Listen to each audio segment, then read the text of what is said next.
Today, I'm going to share three transformative ways to reconnect to your true self, rediscover your magic, and step into your feminine power. Let's dive in.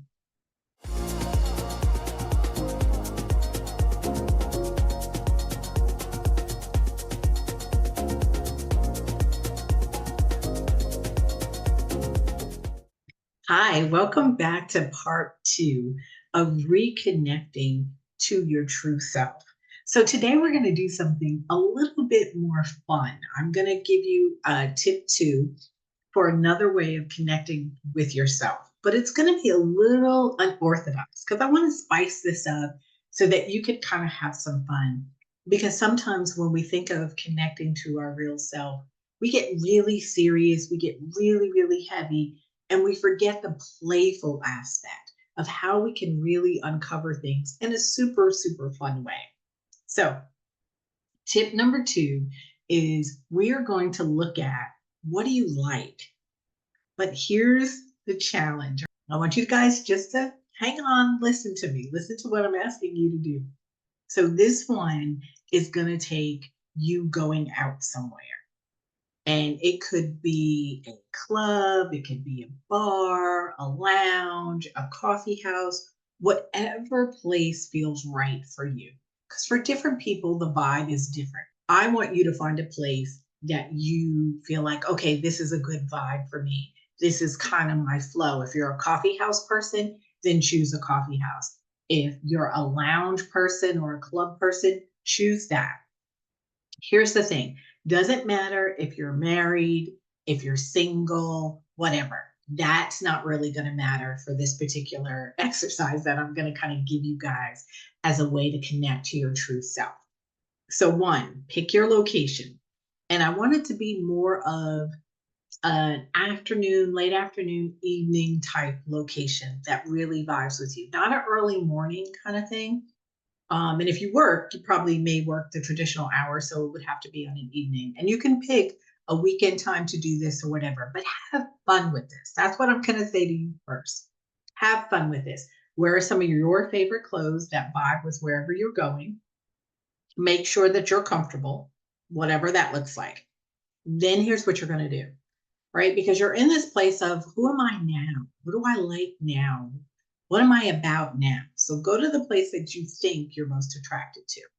Once you're there, we're going to do step one. Step one is I want you to look at the other women in that environment.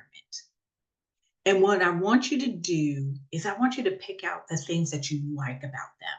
Like if you like their hair or you like their hair color or you like how they're wearing their hair.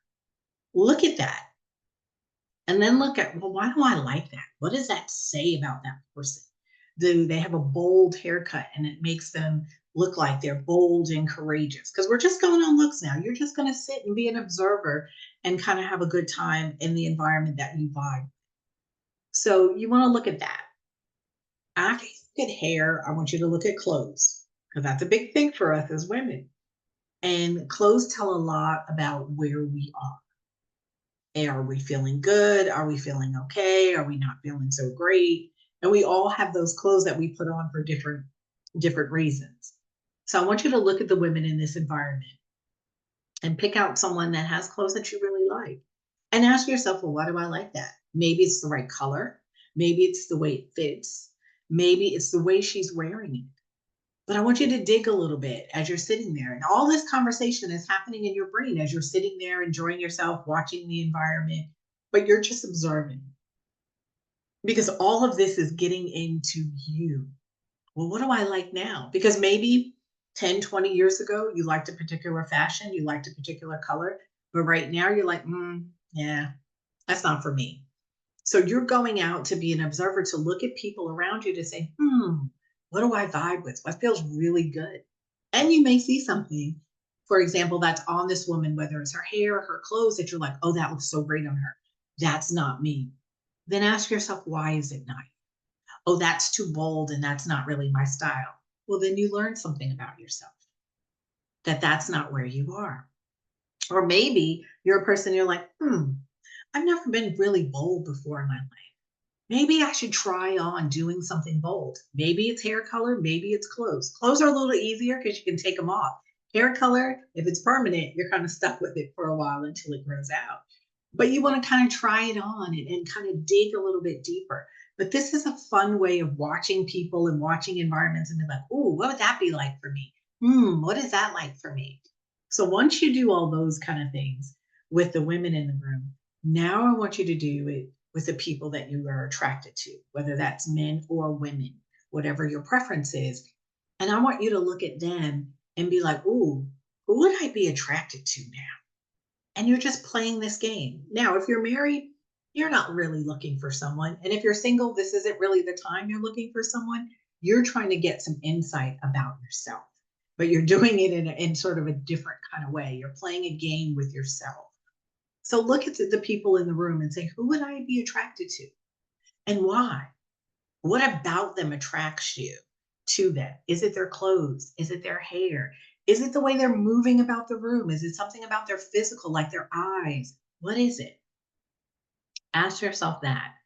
And then I want you to go a little bit deeper and ask yourself, what type of person would fit into my life right now? Because that's very different. Think about it. 10 years ago, 20 years ago, what your life was like is different than the way it is now. And back then, you might have picked a partner that was great because you guys had a lot of fun together. But now you might be looking for someone who has more security, who you can really build a future with and feel safe and secure with. So those things are very different and you need to figure it out. Where am I at now? What would I look for now in a partner? And if you're married, it still can be the same thing. What am I looking for now? What do I feel like fits for me now? And the people in the room are more of a stimulus and they kind of give you clues and cues because you can see people interacting with each other and you'd be like, you know what? I'd like more of that. Maybe you'll see a couple in the corner and they're affectionate. And you're like, you know what? If you're married or with someone, you'd be like, I'd like more of that in my life. That seems like right now when I watch that makes me feel good. That lets you know something about yourself. So go try this exercise. Have fun with it, really, and even try different places because different places may give you different answers. But you deserve to play this game of getting to know yourself. It doesn't always have to be so serious of being in the home and writing down answers and answering questions and journaling and crying and all of this stuff. You can have fun with this too. So I hope you guys try out this exercise. I want you to comment below if you try this. Tell us where you went. Tell us one of your aha moments, what you realized about yourself, even something that maybe has changed that you didn't even realize has changed, but it's just become so natural for you now. All of this gives you insight to who you are. All right, come back for tip number 3. It's going to be a really, really good one. Have a phenomenal day because you deserve it. Take care. Bye.